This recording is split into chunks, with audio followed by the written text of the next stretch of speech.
Hi hello welcome to eagle media works. Republic ఈ cinema టైటిల్తో మనందరినీ కూడా అలరించబోతూ అసలు ఈ సినిమాకి టైటిల్ ఎందుకు పెట్టారు, ఈ కథ ఏంటి, అండ్ అలాగే ఆయన సినీ ప్రస్థానం ఏంటి అని చెప్పడానికి మనతో దేవకట్ట గారు ఉన్నారు. ఆయనతో మాట్లాడదాం. Thank you so much sir, మాకు ఈ టైం ఇచ్చినందుకు. Thank you Sandeep. Republic, so trailer చూసాం అండ్ ఆడియో రిలీజ్ కూడా, ప్రీ రిలీజ్ ఈవెంట్ కూడా అయ్యింది and film is gearing up for release. So ఇప్పుడు ఈ క్షణంలో sir, with all the talk of ఎలా ఉన్నాడు హీరో, ఎలా ఉన్నాడు అదంతా పట్టుకుంటే, how was it for you? Hero లేని పక్షంలో, అంటే he's recovering from an injury, అక్కడి నుంచి సినిమా రిలీజ్ వెళ్తుంది. So what is going through your mind? నేను I'm not feeling that Tej దూరంగా ఉన్నాడనో, తేజ్ నాతో లేడనో ఫీలింగ్ లేదు అసలు. ఎందుకంటే ప్రతి ఈవెంటు తేజ్ అబ్జర్వ్ చేస్తున్నాడు, తేజ్ చూస్తున్నాడు. ఓన్లీ థింగ్ మన దగ్గరికి వచ్చే సిచ్యువేషన్ మేమే కావాలని అవాయిడ్ చేస్తున్నాం కూడా. స్టిల్ తనకు రికవరీకి కొంచెం టైం పడుతుంది. బట్ చాలా పద్ధతిగా, చాలా సెక్యూర్గా, సేఫ్గా, ఎటువంటి లాంగ్ టర్మ్ రిపర్కషన్స్ లేకుండా 100% he will be back very soon. It's only matter of time. And he's with us. So I never felt Tej is not with me. He's with me, he's watching me, and he's watching all of us, and he's enjoying the whole process. Keeping that aside, obviously release దగ్గరకు వస్తున్నప్పుడంతా I mean obviously ఒక butterflies are result మీద కొన్ని ఇవి ఉంటాయి. కానీ but still cinema, మనం తీసేసిన cinema మీద మనకి తెలుస్తుంటుంది. ఆల్మోస్ట్ షేప్ కంప్లీట్గా పూర్తయిన తర్వాత ఎక్కడైనా మన ఇంటెన్షన్ కానీ, మనం అనుకున్న విజన్ కానీ ఏదైనా తప్పిందా లేకపోతే ఏదైనా అనే విషయంలో మాత్రం నేను చాలా కంఫర్టబుల్గా ఉన్నాను. అండ్ ఇప్పటివరకు కొద్దిమంది చూసిన వాళ్ళ రియాక్షన్స్ని బట్టి, వాటిని బట్టి నాకు తెలిసి end of the day audience కూడా వాళ్ళే అవుతారు అనే ఉద్దేశం. థ్యాంక్ యూ కలెక్టర్ అనే ఒక హ్యాష్ ట్యాగ్తో, ఒక క్యాంపెయిన్తో మీరు యాక్చువల్గా ఈ ఫిల్మ్ని ముందుకు తీసుకొచ్చే ప్రయత్నం చేశారు. ఫస్ట్ అంటే ఒక పోస్టర్ తర్వాత, వాటి తర్వాత ఇంకా ఆడియన్స్కి దగ్గర చేయడానికి hash tag thank you collector అనేది తీసుకొని వచ్చారు. సో ఈ film revolves around collector, but అంటే ఆ ఆలోచన ఏంటి అండ్ ఈ థ్యాంక్ యూ కలెక్టర్ అనే ఒక క్యాంపెయిన్ ఏంటి? ఈ కథ గురించి నేను ఆలోచిస్తున్నప్పుడు ప్రస్తుతం ఉన్న మన డెఫినేషన్ ఆఫ్ మన డెమోక్రసీ, ఆ definition of our governance versus the reality మీద ఒక డిస్టర్బెన్స్ ఉన్న ఒక బ్యూరోక్రాట్ ప్రయాణం ఇది. మనం జనరల్గా కేవలం బార్డర్స్ కాపాడుతూ యూనిఫామ్ వేసుకున్న సోల్జర్స్ గురించే మాట్లాడతాం. అంటే కేవలం యూనిఫామ్ వేసుకున్న సోల్జర్స్ గురించే మనం మాట్లాడుతుంటాం. వాళ్ళు ఎంతోమంది మన కోసం ప్రాణాలు త్యాగం చేశారు. వాళ్ళ కథలు ఎన్నో విన్నాం, వాళ్ళ గురించి తెలుసుకున్నాం. వాళ్ళకి మనం ఇవ్వాల్సిన రెస్పెక్ట్స్ పే చేస్తున్నాం డైలీ. ఐ మీన్ చాలా సినిమాలు చేస్తున్నాం. మొన్న షేర్ షా వచ్చింది. ఇవన్నీ కూడా ఒక చాలా ఇన్స్పైరింగ్ ఫిల్మ్స్.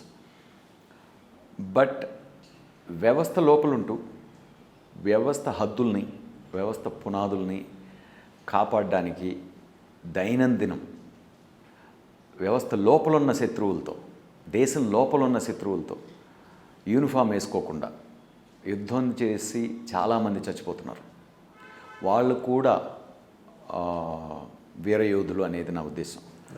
సో మనం ఒక బ్యూరోక్రాట్, ఒక సిన్సియర్ బ్యూరోక్రాట్ గురించి మాట్లాడుతున్నప్పుడు ఆ సిన్సియర్ బ్యూరోక్రాట్స్ అందరినీ గుర్తు చేసుకోవాలనిపించింది, నాకు గుర్తు చేయాలనిపించింది జనాలకు కూడా సినిమాకి వచ్చే ముందు.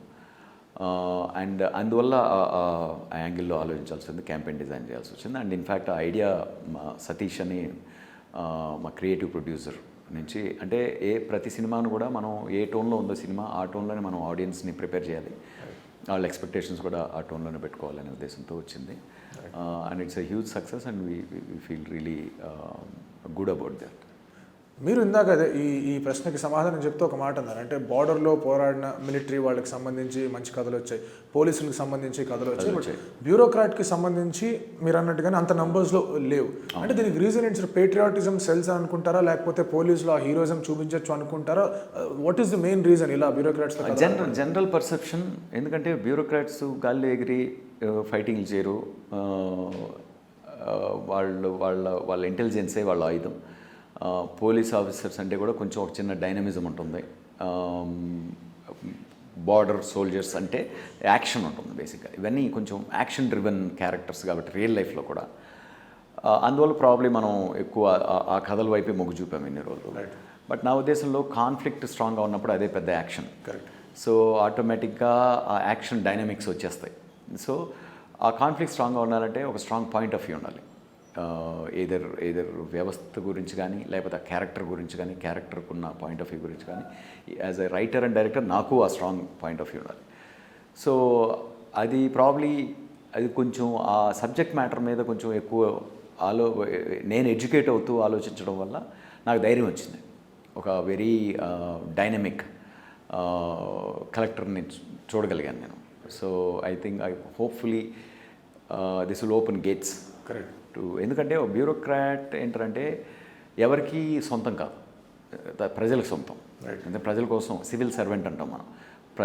అంటే ప్రతి బ్యూరోక్రాట్ కూడా మనం జనరల్గా ఇంజనీరింగ్ చేసేటప్పుడు ఇంజనీరింగ్ చేసి ఇక్కడికి వెళ్తే ఇక్కడ జాబ్ చేస్తే ఎంత వస్తుంది, మనం సేఫ్ ఉంటాము, లేకపోతే మెడిసిన్ చేస్తే ఎంత వస్తుంది, దానికి ఎంత ఇన్వెస్ట్ చేయాలి, ఇట్లాంటి ఆలోచనలతోనే మనం లైఫ్ అంతా ప్లాన్ చేసుకుంటాం.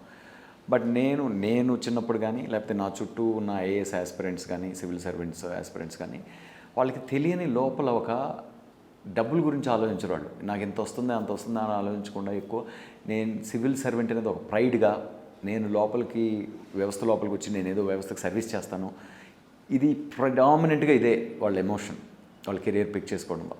బట్ అలాంటి ఒక ఎమోషన్తో ఎంటర్ అయిన వాళ్ళు, అంటే ఇప్పుడు సైనికుడు బార్డర్లో ఫైట్ చేసే సైనికుడు దేశభక్తి లేకపోతే ఫైట్ చేయలేడు.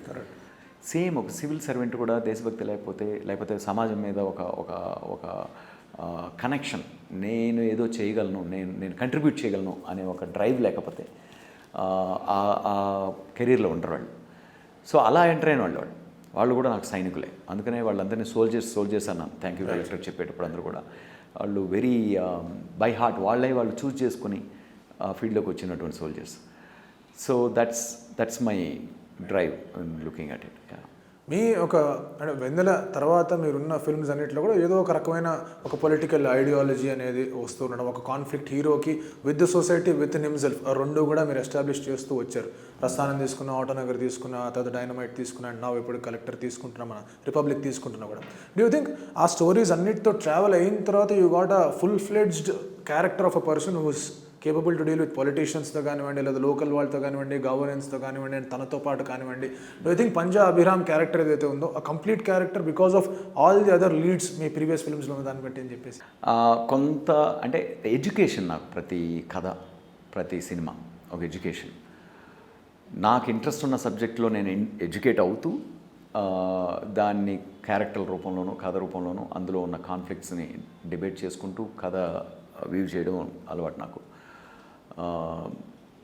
నా మైండ్లో ఏంటంటే ప్రతి కథ is driven by one strong point of view about life. అంటే మన జీవితంలో బేసిక్గా ఆటోనగర్లో అన్నట్టు మనిషే వ్యవస్థ నాకు. సో మనిషినే వ్యవస్థగా చూస్తున్నప్పుడు మనిషి చుట్టూ ఉన్న వ్యవస్థ మనిషిని ఇన్ఫ్లుయెన్స్ చేస్తుంది, మనిషి వ్యవస్థని ఇన్ఫ్లుయెన్స్ చేస్తున్నాడు. రిపబ్లిక్లో ఓపెనింగ్ లైన్ కూడా మీరు చూస్తుంటారు. ఈ కాలంలో మన జీవితాల నుంచి రాజకీయాన్ని వేరు చేయలేము. మనమేంటో అదే మన రాజకీయం. రాజకీయం ఏదో దూరంగా ఉన్న ఒక అంబియన్స్ కాదు, బయట నుంచి ఒక ఎక్స్టర్నల్ ఫోర్స్ కాదు, అది మన ఆలోచన తీరేంటో మన చుట్టూ ఉన్న రాజకీయ వాతావరణం కూడా అదే. సో ఆ అండర్స్టాండింగ్ని రీటైన్ చేసుకుంటూ, హోల్డ్ చేసుకుంటూ, ఒక మిర్రర్ రిఫ్లెక్షన్ లాగా ఒక బ్యూరోక్రాట్ కళ్ళ ద్వారా చూసిన సినిమా రిపబ్లిక్. అయితే ప్రతి కథలోనూ మన లైఫ్కి సంబంధించిన ఒక క్వింటెసెన్షియల్ ఎలిమెంట్ని చర్చించాలి, డిబేట్ చేయాలి, దాన్ని మనం అండర్స్టాండ్ చేసుకోవాలి అనే ఆ తాపత్రయంతో చేసింది.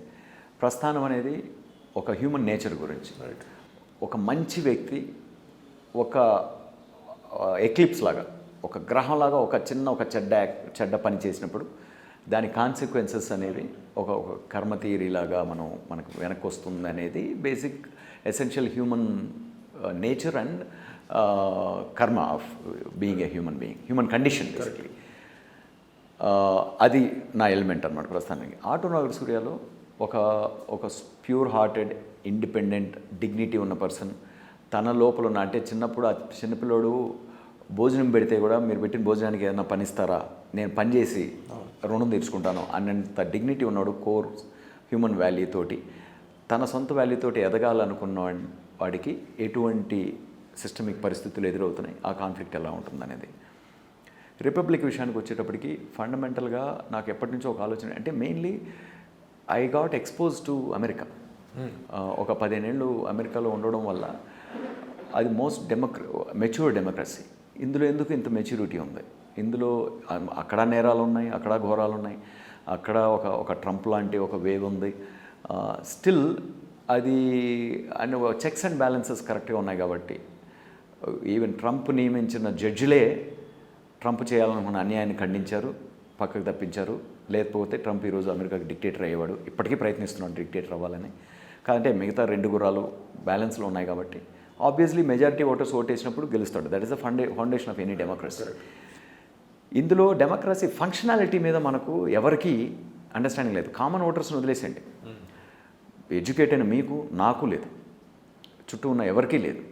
లేకుండా అర్థం లేకుండానే మనం డెమోక్రసీలో ఉన్నామనే అపోహతో, మనం ఒక గవర్నమెంట్ కింద ఉన్నామనే ఒక అపోహతోటి ఊహించుకుంటూ ఏదో చేస్తున్నాం మనం.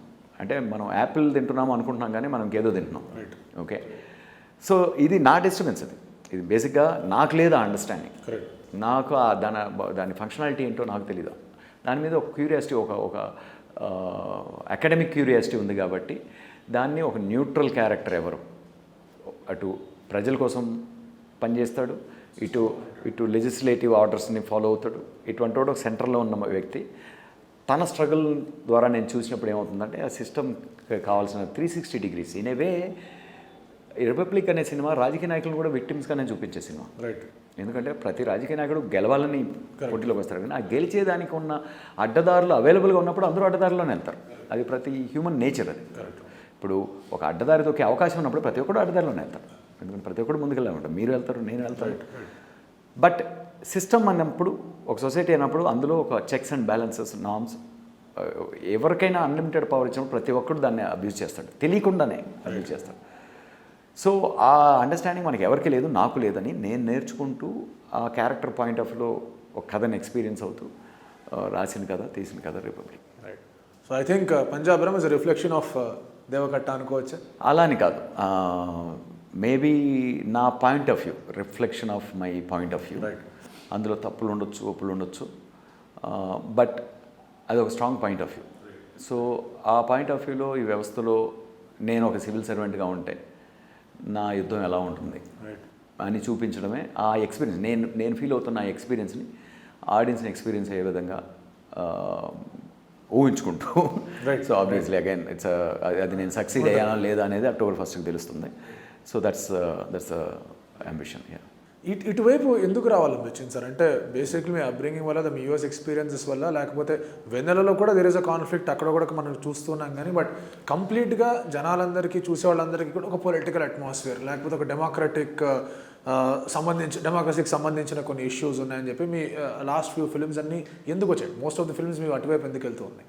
అటువైపు అంటే లైక్ అగైన్ ఈ కాలంలో మన జీవితాల నుంచి రాజకీయాన్ని వేరు చేయలేము. రైట్. ఎందుకంటే నేను అమెరికాలో ఉన్నా, ఇక్కడున్నా, it's all part and parcel of us. నా మీద ఎక్కువ yester generation film makers influence ఎక్కువ ఉంది. ఏది ఒకటి కే బాలచంద్ర గారు కానీ, భారతి రాజా కానీ, విశ్వనాథ్ గారు కానీ, ఆల్ దీస్ గ్రేట్స్. వీళ్ళు ఎందుకు వాళ్ళ ఇన్ఫ్లుయెన్స్ ఇంకా ఎక్కువ ఉంది అంటే కంటెంపరీ ఫిల్మ్ మేకర్స్ కన్నా కూడా, కంటెంపరీ ఫిల్మ్ మేకర్స్లో కూడా బాగా ఇన్ఫ్లుయెన్స్ చేసిన వాళ్ళు ఉన్నారు చాలామంది. లైక్ మణి సార్ కానీ, రామ్ గారు కానీ, వీళ్ళ ఇన్ఫ్లుయెన్స్, వీళ్ళ కథలు ఎందుకు నాకు అంత ఇంట్రెస్టింగ్ అంటే వాళ్ళు డిజైన్ చేసిన క్యారెక్టర్లు కానీ, వాళ్ళు డిజైన్ చేసిన కాన్ఫ్లిక్ట్ కానీ ఆ contemporary socio political cultural economic కండిషన్స్ని రిఫ్లెక్ట్ చేస్తూ ఉంటుంది కంటిన్యూస్గా. వాళ్ళు గ్యాంగ్స్టర్ ఫిల్మ్ తీసినా, లేకపోతే లవ్ స్టోరీ చెప్పినా, ఒక స్ట్రగ్లింగ్ ఉమెన్స్ ఫెమినిజం గురించి మాట్లాడినా, బాలచంద్ర గారు ఒక హ్యూమన్ రిలేషన్షిప్స్, తూర్పు పడమర లాంటి సినిమాలు తీసినా, మన కల్చర్ ఆఫ్ థాట్ని రిఫ్లెక్ట్ చేస్తూ ఉంటాయి ఇవి, మన లైఫ్ స్టైల్ని, కల్చర్ ఆఫ్ థాట్. అది ఎక్కడో మనం రాను చాలా దూరం అయిపోయామేమో వాటికి అనేది. సో అది కంటిన్యూస్గా ఉంటుంది. రేపు పొద్దున్న నేను ఒక కంప్లీట్ కామెడీ సినిమా తీయచ్చు, బట్ ఆ comedy cinema will be, I want it to be relevant. ఏంటంటే ప్రస్తుతం ఉన్న పరిస్థితులను రిఫ్లెక్ట్ చేయాలి, ఆ లైఫ్ని రిఫ్లెక్ట్ చేయాలి, ఆ థాట్ ప్రాసెస్ని రిఫ్లెక్ట్ చేయాలి, మన చుట్టూ ఉన్న క్యారెక్టర్ని రిఫ్లెక్ట్ చేయాలి, కాన్ఫ్లిక్ట్స్ని రిఫ్లెక్ట్ చేయాలి. లవ్ స్టోరీ అయినా, మ్యూజికల్ తీసినా, ఏం తీసినా. సో ఆ జర్నీలో ఇప్పటివరకు నేను పిక్ చేసుకున్న సబ్జెక్ట్ మ్యాటర్స్ కొంచెం పాలిటిక్స్ ఎక్కువ ఇన్వాల్వ్ అయి ఉండొచ్చు. ఇన్ఫ్యాక్ట్ ఆటోనామస్ సూర్య పాలిటిక్స్ ఉండవు, బట్ స్టిల్ పొలిటికల్ ఫీలింగ్ ఇస్తుంది మీకు. ఎందుకు, నేను ఒక క్లోజ్డ్ కాంపౌండ్లో చూశాను. సో పాలిటిక్స్ అనేది ఏంటంటే బేసిక్గా ఏ హ్యూమన్ నేచర్ని తీసుకున్నా కూడా it's tight to politics, it's tight to the society, social ambience. So that's అది కంటిన్యూ అవుతుంది. రేపు పొద్దున్నే సడన్గా నేను ఒక కామెడీ సినిమా తీయచ్చు, అంటే ఇప్పుడు సీరియస్ సినిమా తీసు, సో అది కంటిన్యూ అవుతుంది. వెన్నెలాలో కూడా అంతే.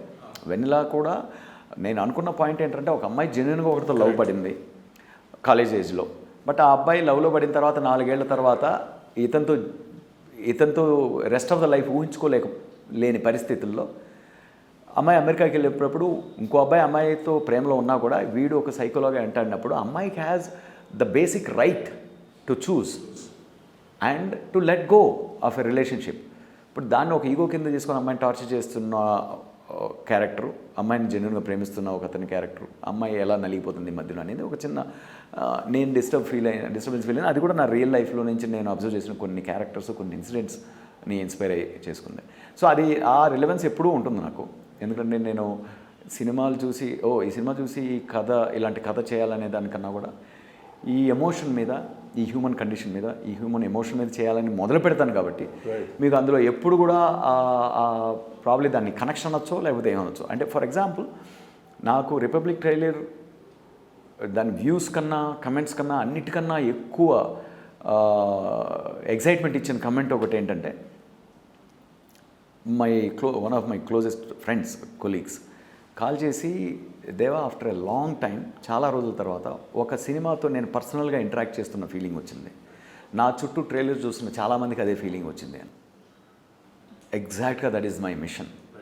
సో ఆ ఇంటరాక్షను ఎంత రిచ్గా ఉంది, ఎంత ఎవాల్వ్డ్గా ఉందనేది ఆడియన్స్ ఫీల్ అయ్యే రెస్పాన్స్ని బట్టి, వాళ్ళు ఫీల్ అయ్యే దీన్ని బట్టి ఉంటుంది October 1st. బట్ నా ఇంటెన్షన్ అయితే ఇది. రైట్. అంటే taking queue from what you have said. ఎందుకంటే ఇప్పుడు కూడా మనం ఫిల్మ్స్ తీసేది, లేకపోతే ఆడియన్స్ ఎట్లా రియాక్ట్ అవుతారు, ఎంతవరకు కనెక్ట్ అవుతారు అనే దాని మీద చూసుకుంటూ వచ్చిన ఈ సందర్భంలో some or the other way ఒక చిన్న reputation part of your career కూడా మెల్లిగా వాళ్ళ మీద ఇంపాక్ట్ అవుతుందేమో అని అనిపించే ఒక ప్రశ్న వస్తుంది. ఫర్ ఎగ్జాంపుల్ ప్రస్థానం క్లైమాక్స్ తీసుకుంటే ఐ థింక్ అది ఒక వేరే లెవెల్ కిక్ ఇస్తుంది ప్రస్థానం క్లైమాక్స్. అండ్ కొంచెం అదే కథ అని చెప్పాలం, కానీ కొంచెం పొలిటికల్ అట్మాస్ఫియర్ ఉన్న కదా, కొంచెం కాన్ఫ్లిక్ట్ ఉన్న కదా అని మనం ఇక్కడ మాట్లాడుకుంటున్నాం. కాబట్టి ఆ కంపారిజన్స్ రావడం, ఆ కథతో పోల్చుకుంటూ ఉండడం, మనం రియాక్ట్ అవుతున్నా కూడా ఆ కథలాగా ఉంటుందా అని ఒక చిన్న సందిగ్ధత రావడం, అలాంటి ఏమన్నా మీకు ఏమన్నా హిండ్రెన్సెస్గా ఏమైనా భావించారా మీరు సినిమా? అలా రాదు. ఎందుకంటే నేను ప్రస్థానం జర్నీ అనేది ప్రస్థానంతో అయిపోయింది నాకు. But only thing is by nature A subject matter అయినా కొంచెం డీప్గా, ఇంటెన్స్గా చూడాలనేది నా తత్వం బేసిక్గా. ఆ హార్డ్ పాయింట్ ఆఫ్ వ్యూ అనేది ఆటోనగర్ సూర్యలోనూ ఉంటుంది, రిపబ్లిక్లో ఉంటుంది. ఓన్లీ థింగ్ ద కన్సిస్టెన్సీ ఏముంటుందంటే the intensity with which I feel the subject matter. Other than that the moment character canvas different అయిపోయినప్పుడు ఆటోమేటిక్గా is a different story. So all three are completely different stories, but the depth and intensities levels you can say probably they parallel. Again each ఒక్కో film maker has one signature, has a way of feeling things. So అలా అంటే చాలా film makers కూడా ఒక graph ఉంటుంది, but obviously we try to break that graph also. అది ఎప్పుడు జరుగుతుందంటే జాన్రా షిఫ్ట్ చేసినప్పుడు జరుగుతుంది. సో ఒక రకంగా అగైన్ ఇప్పుడు వెన్నెల చేసిన తర్వాత ప్రస్థానం చేస్తారని ఎవరు ఎక్స్పెక్ట్ చేయలేదు. ప్రస్థానం తర్వాత ఆటోనగర్ సూర్య, ఇప్పుడు రిపబ్లిక్ అయినా కూడా అన్ని different canvases. So again going forward also I would like to explore other canvases, other genres also. అంటే మీరు చేస్తారు కదా సార్, ఆడియన్స్కి ఉన్న ఎక్స్పెక్టేషన్స్ దాని గురించి ఉండొచ్చు. సో ఆడియన్స్కి నేనేం ఆలోచిస్తున్నా అంటే సబ్జెక్ట్ మ్యాటర్స్.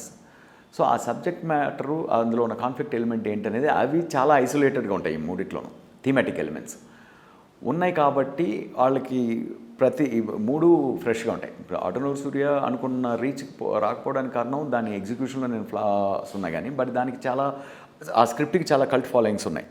ప్రస్థానం లైక్ చేసినంత కాకపోయినా ఆటోనగర్ అంటే కొంతమంది ప్రస్థానం కన్నా ఎక్కువ నచ్చిన వాళ్ళు ఉన్నారు ఆటోనగర్ కూడా. So it has its own base, ఎందుకంటే ఆ రూట్లో, ఆ కోర్లో ఒక సోల్ ఉంది కాబట్టి, స్క్రిప్టింగ్లో, ఆ స్టోరీలో సోల్ ఉంది కాబట్టి. సో ఆ రియాలిటీ, ఆ honesty is what I maintain. And obviously I feel people will come to watch that when it comes to my films. Republic trailer విషయానికి వచ్చేస్తే అఫ్కోర్స్ అభిరామ్ క్యారెక్టర్ మనం చూస్తున్నాం, బట్ 2 more క్యారెక్టర్స్ చాలా పవర్ఫుల్గా కనిపిస్తూ వచ్చాయి. రామకృష్ణ గారి క్యారెక్టర్ అండ్ అలాగే జగదేవ్ గారి క్యారెక్టర్. సో రమ్యకృష్ణ గారి క్యారెక్టర్ అండ్ మన సాయిధరం తేజ్ గారి క్యారెక్టర్ చూసుకుని డైరెక్ట్ కాన్ఫ్లిక్ట్ ఉన్నట్టు ట్రైలర్లో ఒక ఎస్టాబ్లిష్మెంట్ అనేది జరిగింది. So our character and audience ఏం ఎక్స్పెక్ట్ చేయొచ్చు? జనరలీ బ్యూరోక్రాట్ అనేటప్పటికీ ఆటోమేటిక్లీ ఒక పొలిటీషియన్తో డిఫరెన్సెస్ ఉంటాయి అండ్ జనాల బిహేవియర్తోనూ డిఫరెన్స్ ఉంటాయి.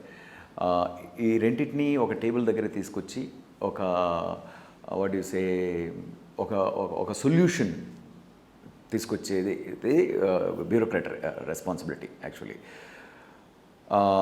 ఆ కోవలో ఇవాల్వ్ అయిన క్యారెక్టర్స్ ఆ స్టోరీ లైన్లో రమ్య అనే ఒక పవర్ఫుల్ పొలిటీషియన్గా చూడటం. మెయిన్లీ పొలిటీషియన్ అనగానే ప్రతి ఒక్కరూ ఏ పార్టీని అన్నాడో లేకపోతే ఏది అన్నాడో అనే రాంగ్ డైరెక్షన్లో ఆలోచించే అవకాశం ఉంది. నా ఉద్దేశంలో అలాంటిది ఒక అంటే అలాంటి cheap shots basically in a వే.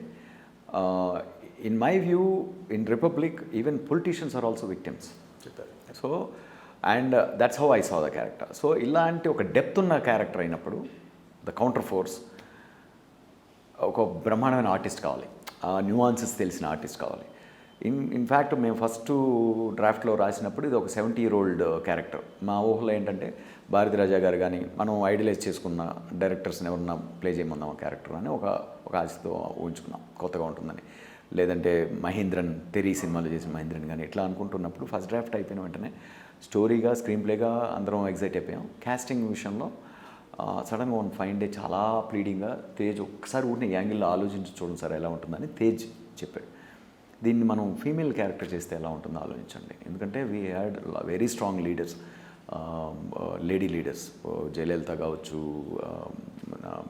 ఇందిరాగాంధీ గారు కావచ్చు, ఇదంతా మనకి 50 years బ్యాక్ నుంచి కూడా అంత స్ట్రాంగ్ లేడీ లీడర్స్ ఉన్నారు. మనం ఎక్కడ సినిమాల్లో కానీ వీటిలో ఎక్కువ రిప్రజెంట్ చేయలేదు ఆ స్ట్రెంగ్త్ని అన్నప్పుడు. అండ్ దెన్ నేను ఒక 2 days టైం తీసుకొని మొత్తం కథనంతటిని ఆ పాయింట్ ఆఫ్ వ్యూ ఊహించుకున్నప్పుడు కథకి డెప్త్ పెరిగింది, కథలో ఉన్న కోర్ ఎలిమెంట్ ఉండాల్సిన డెప్త్ పెరిగింది. సో దెన్ ఆబ్వియస్ చాయిసెస్ వర్ రమ్యకృష్ణ గారు కానీ విజయశాంతి గారు కానీ. సో విజయశాంతి గారి గురించి ఆలోచించాం సీరియస్గా. కాదంటే ఆమె పొలిటికల్ కెరీర్లో ఉంది కాబట్టి పొలిటికల్ పర్సన్ మనం ఏమైనా మచ్చ తీసుకొస్తామేమో క్యారెక్టర్ స్ట్రాంగ్గా ఉన్నప్పుడు, స్ట్రాంగ్గా డిజైన్ చేసినప్పుడు. అంటే it is not complete villain కూడా కాదు, ఒక గ్రే క్యారెక్టర్. బట్ స్టిల్ ఆవిడకి ఆవిడ మనం ఇబ్బంది పెట్టకూడదు. అట్ ద సేమ్ టైం ఆవిడ కంఫర్ట్ అంటే ఈ కంఫర్ట్ ఇష్యూస్ వస్తాయి ఎగ్జిక్యూషన్లో అని చెప్పి రమ్య ఆబ్వియస్ చాయిస్ అయింది మనకు. And even the character weight కానీ స్ట్రెంగ్త్ కానీ అదే నరసింహ కానీ లేకపోతే బాహుబలిలో చేసినటువంటి అటువంటి ఇంటెన్సిటీ క్యారెక్టర్స్ ఆమె ఆల్రెడీ చేసి చాలా బలంగా ప్రూవ్ అయింది కాబట్టి we felt confident in casting. So ఆ కాన్ఫ్లిక్ట్ అనేది చాలా thrilling to watch for all the I hope so. I think ట్రైలర్లో కూడా one of the major exciting element ఆమె రమ్య గారు, ఆమె పాస్చర్ కానీ. జగపత్ బాబు గారి క్యారెక్టర్ కూడా ట్రైలర్లో ఒక 2 scenes, ఒక దాంట్లోనేమో కొంచెం చాలా స్ట్రిక్ట్గా లేదా చాలా ఫోకస్గా కనిపిస్తూ వచ్చి, ఇంకో దాంట్లో ఒక చిన్న వల్నరబుల్ షాట్ ఒకటి పెట్టారు. అవును. సో ఆయన క్యారెక్టర్ కానీ డిఫరెంట్ షేడ్స్ ఆయన క్యారెక్టర్లో చాలా లేయర్స్ ఉంటాయి. ఆయన character very very important character for the entire story. అంటే ఒక విధంగా చెప్పాలంటే జగపత్ బాబు రియాలిటీ అయితే Punjab Ram fiction. Okay, but again మనం రియాలిటీని ఎగ్జిబిట్ చేయాలంటే characters should contrast. So view points ఉండాలి ప్రతి కథలో. చెప్పాలంటే మల్టిపుల్ వ్యూ పాయింట్స్ కొలైడ్ అయినప్పుడే కథ ఇంట్రెస్టింగ్గా ఎంగేజింగ్గా ఉంటుంది, లేదంటే వన్ సైడ్ అయిపోతుంది. అండ్ అగైన్ నాకు మెసేజెస్, నా సినిమాలు ఏవి మెసేజ్ ఓరియంటెడ్ సినిమా కాదు, దే ఆర్ ఎక్స్పీరియన్సెస్ అంతే. ఒకవేళ మెసేజ్ ఎవరైనా ఫీల్ అయ్యారంటే అది బేసిక్గా వాళ్ళు ఫీల్ అయ్యే మెసేజ్ అవుతుంది. కానీ నేనైతే పర్టికులర్గా ఇది కరెక్టు ఇది రాంగు అని చెప్పదలుచుకోను జనరల్గా. సో ఆ ప్రాసెస్లో ఉన్న one of the vital characters Jagapathi Babu గారు. నాకేంటంటే ఒక బాగా సాలిడ్ ఇమేజ్ ఉన్న ఒక ఎక్స్టీరియర్ హీరో, స్టార్డమ్ ఉన్న హీరో ప్లే చేస్తే బాగుంటుంది అనిపించింది. అండ్ ఆల్సో జగపత్ బాబు అంటే నా ఉద్దేశంలో ఒక గ్రీక్ స్టాచ్యూలా కనిపిస్తారు ఆయన న్యాచురల్గా చూసినప్పుడు. హుందాతనం కానీ ప్లస్ వాయిస్ కానీ ఇవన్నీ. సో అందువల్ల ఆయన చాలా ఎక్సైటింగ్గా ఇన్వాల్వ్ అయ్యారు ప్రాజెక్ట్లో. సో ఇన్వాల్వ్ అయ్యి చాలా ఎంజాయ్ చేస్తూ చేసాం ప్రాజెక్ట్ మొత్తం. So you will see that on screen. అంటే మీరు అందాక అన్నారు అంటే ఆయన రియల్ అయితే పంజాబీరామ్ ఫిక్షన్ అని చెప్పేసి సో క్యారెక్టర్ పేరు దశరథ్ కదా సార్, జగపతి గారి క్యారెక్టర్. సో అంటే దశరథ్ రామ్ ఏమన్నా ఇండికేషన్స్ ఏమన్నా ఇస్తున్నారా? Are you train to play అట్లాంటి ఏమన్నా? అభిరామ్, మీరు అలా చూసారా? అక్కడ నేను రిలేషన్ అనట్లేదు, just because real and fiction. It's a good connection that you felt. లేదు అలా అలా అసలు అనుకోనేలే, మామూలుగా వచ్చేసింది. అంటే మాకు జనరల్గా కొన్ని మన రియల్ లైఫ్లో వింటున్న పేర్లు అవి అంటే ఒక పేరుకి ఒక రెలవెన్స్ ఉండాలి. మనం యాక్చువల్గా మన పేరు పెట్టే దాన్ని బట్టే ఒక క్యారెక్టర్కి ఒక ఇమేజ్ వస్తుంది మన మైండ్లోకి. సో అలా వచ్చిన నేమ్సే కాయిన్సిడెంటల్ ఇది. అభిరామ్ అండం అనేది, అభి అనేది త్రూ అవుట్ నేమ్ నేను అనుకున్నది రాసినప్పుడు. ఓకే, యూజువల్గా ఫుల్ నేమ్ ఇప్పుడు ఇంటర్వ్యూకి వెళ్ళినప్పుడు ఫుల్ నేమ్ రాయాలి కదా, ఓ అయితే పంజా అభిరామ్ అని పెడదాం అంటే ఫుల్ నేమ్ లాగా ఉంటుంది అనుకున్నదే తప్ప it's a coincidence. So that's what message అంటే మనం హానెస్ట్గా ఒక ఇన్స్టింక్ట్ తోటి పని చేసుకుంటూ వెళ్తాం. ఒక్కొక్కరు ఒక కనెక్షన్, ఒక మెసేజ్ అనిపిస్తుంది. నేను ఎందుకు అనుకున్నానంటే మీరు ఇందాక అన్నారు ఒకటి లేయర్స్ అన్నారు, నాకు 2 షార్ట్స్లో కొంచెం డిఫరెంట్ ఇది కనిపించాయి. దాంతో మీరు ఏమన్నారంటే ఆయన రియల్ అయితే ఈయన ఫిక్షన్ అని చెప్పి. So there is some kind of అలా ఉందా నేను ఏదో ముడేసి. I like it, I like that analysis. And sir ఇప్పుడున్న పరిస్థితుల్లో let's talk about the release now. ఎందుకంటే రకరకాలుగా మనకి ఒక రకమైన డిఫరెంట్ న్యూస్ మనం చూస్తూ ఉండడం, డిఫరెంట్ పర్సెప్షన్లో ఒక ఆడియన్స్ వెళ్తూ ఉండడం, థియేటరా, ఓటీటీఆ, రిలీజ్ అవుతుందా అవ్వదా, టికెట్లు, ఇవన్నీ ఇంత ఉన్నప్పుడు as a director when you look at the market of the film కానివ్వండి, లేకపోతే బడ్జెట్ తీసుకున్నా, లేకపోతే రికవరీస్ గురించి ఆలోచించుకుంటున్నా, ఎలా ఉంటుంది అది? చాలా tough times, generally very tough times. ఎందుకంటే ఒకటి కోవిడ్ వల్ల 50% మనం ఇంకా ఆక్యుపెన్సీ పెంచుకోలేకపోవడం, at least one of the primary revenue source మన ఆంధ్రప్రదేశ్లో. And also ticket prices back వెళ్ళి కొంచెం లోవర్ ప్రైసెస్ అవడం కూడా చాలా కన్సర్న్స్. అంటే ఈ మధ్య చాలా సినిమాలు ఓటీటీ వైపు డ్రైవ్ అవ్వడానికి కూడా కారణం వర్కౌట్ అవ్వక, అంటే ఆల్రెడీ డిస్ట్రిబ్యూటర్లు ఇన్వెస్ట్ చేసిన అమౌంట్స్ రికవరీస్లో లేక. ఇప్పటికి కూడా డిస్ట్రిబ్యూటర్స్కి మేము చీప్గానే అమ్మాల్సి వస్తుంది. ఇది రెగ్యులర్గా నార్మల్ కండిషన్లో ఉన్న బిజినెస్ కన్నా కూడా ఆల్మోస్ట్ 30-40% లో ప్రైస్కి అమ్మాల్సి వస్తుంది. This is the situation. But ఇంకెప్పటికి బయటపడతామో దీని నుంచి అనేది ఎవరికి తెలియకపోవడంలో అందరం కాంప్రమైజ్కి రెడీ అయిపోయాం. సో అందరూ వాళ్ళ వీలైనంత అడ్జస్ట్ చేసుకొని, ఎందుకంటే సినిమా అనేది ముందుకెళ్ళాలి. అలా జరిగినప్పుడే మనం కొంచెం బయటికి రాగలం ఈ సిచ్యువేషన్ నుంచి. So that is and also మాది అంత పెద్ద సినిమా కాదు, అండ్ ఆల్సో చాలా సేఫ్ బడ్జెట్లో చేసిన సినిమా. చాలా అంటే 64 డేస్లో బాగా స్కేల్ ఉన్న ఫిల్మ్. మేము ఇన్వెస్ట్ చేసిన ప్రీ ప్రొడక్షన్ మీద వల్ల కాస్ట్ వైజ్గా అందరికీ అఫోర్డబుల్ అయింది. ప్రొడ్యూసర్కి ప్రాఫిట్స్ వస్తున్నాయి, డిస్ట్రిబ్యూటర్లు కూడా మూవీ కొంచెం బాగుంది అనిపించినా కూడా వాళ్ళు మూవీస్ మనీ చేసుకోగలరు. ఇలాంటి ఒక సేఫ్ అట్మాస్ఫియర్ని డిజైన్ చేసుకొని ముందుకెళ్తున్నాము. అండ్ ప్రాబ్లీ ఇన్కల్కేట్ చేస్తుందేమో ఇది జనాలు థియేటర్కి రావడానికి అని, అంతే. So there is an OTT plan కూడా ఉంది కదా సార్, రిలీజ్ అంటే థియేటర్ అయిన తర్వాత పోస్ట్ థియేటర్లు అన్నీ అయిపోయిన తర్వాత అది జీ స్టూడియోస్ కొన్నారు. సో వాళ్ళ ప్లాన్ ప్రకారం వాళ్ళు డిజిటల్ రిలీజ్ అనేది after 4 weeks, 6 weeks, 8 weeks, that is or 3 months or 6 months అనేది వాళ్ళ ఇష్టం, వాళ్ళ అగ్రిమెంట్ మనకు. But as director you always మీకు ఎప్పుడు కూడా ఒక పెద్ద స్క్రీన్ తగ్గ ప్యాకేజింగ్ కోసం మీరు కథలు అది ప్రెటీ మచ్ అన్ని డైరెక్టర్స్లకి ఉంటుంది అది. అండ్ ఎస్పెషలీ ఇట్లా కొంచెం స్కేల్ ఉన్న ఫిల్మ్, కొంచెం visual impact, sound impact, I mean especially Republic sound impact is high. అది థియేటర్లో చూస్తున్నప్పుడు వచ్చే చిల్స్ వేరు, ఎక్స్పీరియన్స్ వేరు obviously. And I'm happy that we're able to come to theatres. And pre release event చేసుకున్న తర్వాత ఒకటి యూ గాట్ పవన్ కళ్యాణ్ గారు వచ్చారు, మాట్లాడారు, సినిమాకి ప్రమోషన్ ఒక యాంగిల్ ఉంటే కనుక ఆయన రేజ్ చేసిన పాయింట్స్ ఒక యాంగిల్, తద్వారా వచ్చే కాన్సిక్వెన్సెస్ ఇంకొక యాంగిల్. సో నార్మల్గా యాజ్ ఎ డైరెక్టర్ లేదా ఫిల్మ్ యూనిట్ వాళ్ళందరూ కూడా ఒక మంచి బూస్ట్ వస్తుంది ఆయన రాక, ఆయన ప్రీ రిలీజ్లో మాట్లాడేది అంతా ఉన్నా కూడా దాని రిపర్కషన్స్ ఏమన్నా మీ మీద వే అవుతున్నాయి? నాకు తెలిసి అంటే కొంతమంది దాన్ని మూవీని ఎలా ఏ విధంగా టై చేస్తున్నారు అనేది నాకు అర్థం కావట్లేదు. అంటే ఇట్స్ కంప్లీట్గా ఇర్రేషనల్. అంటే that's also fundamental problem in our way of thinking. ఎందుకంటే ఒక ట్రూ రిపబ్లిక్లో ప్రతి ఒక్కరికి వాళ్ళు అనుకున్నది ఎక్స్ప్రెస్ చేయాల్సిన ఫ్రీడమ్ ఉంది. అది ఆయన ఆ స్టేజ్ మీద, రిపబ్లిక్ అనే సినిమా స్టేజ్ మీద ఆయన వాయిస్ ఆయన ఎక్స్ప్రెస్ చేశారు. ఇంకో గెస్ట్ వచ్చినుంటే ఆయన వాయిస్ ఆయన ఇంకో విధంగా కూడా ఎక్స్ప్రెస్ చేస్తున్నా కూడా మాకు అభ్యంతరం ఉండేది కాదు. సో ఆ రోజు మాకు మా గెస్ట్ మేము ఆయన ఒక్కనే గెస్ట్గా అనుకున్నాం కాబట్టి ఆయన ఫ్రీగా living up to the republic spirit he expressed his concerns.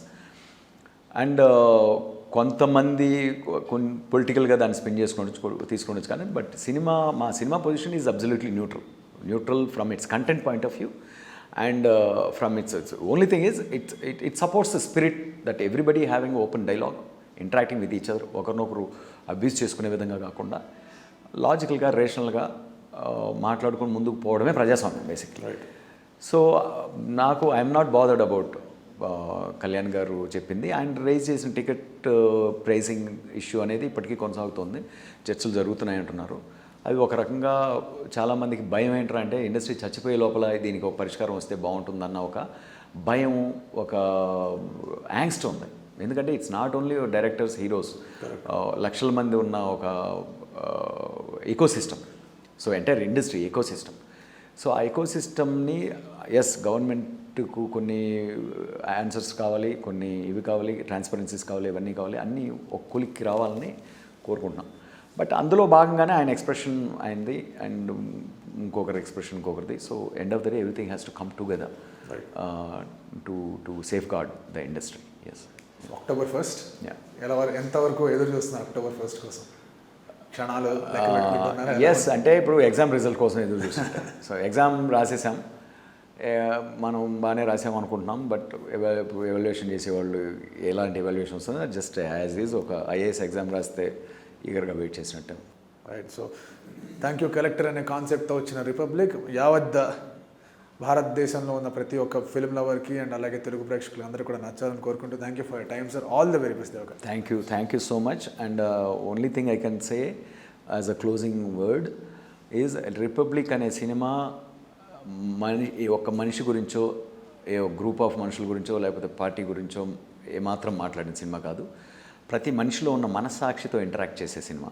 ఈ సినిమాని మీరు థియేటర్లో వదిలిళ్ళే సినిమాగా కాకుండా మీ మనసుల్లో, మీ గుండెల్లో ఇంటికి మోసుకెళ్ళే సినిమా అవుతుందని బలంగా నాకు నమ్మకం ఉంది. And I wish every one of you will see the film. And మీరు నచ్చినా నచ్చకపోయినా you will I wish you watch the film and express your view point. Thank you so much. All the very best. Thank you. అదే టైంలో అలా వైకుంఠపురం ఒకటి, సర్లే నీకు ఎవరు 2 సినిమాలు చేస్తారు అజయ్ గారు. సో దానివల్ల డేట్స్ కొంచెం మళ్ళీ ఇబ్బంది అవుతాయి అనుకున్నా. పోనీ ఇక్కడ హీరోయిన్స్ అందరూ ఉన్నారు కదా హైదరాబాద్లో, వాళ్ళు ప్రమోషన్ చేసుకుంటారు అనుకున్నా బేసిక్గా. కానీ నేను వెళ్ళకపోయేసరికి ఇక్కడ ప్రమోషన్ పరంగా చాలా ఇబ్బంది అయిపోయింది. సో అనుకున్న ప్రమోషన్ చేయలేకపోయాం. సో ప్రమోషన్ ఎంత ఇంపార్టెంట్ నాకు ఈ సినిమాకి బాగా అర్థమైంది అనమాట.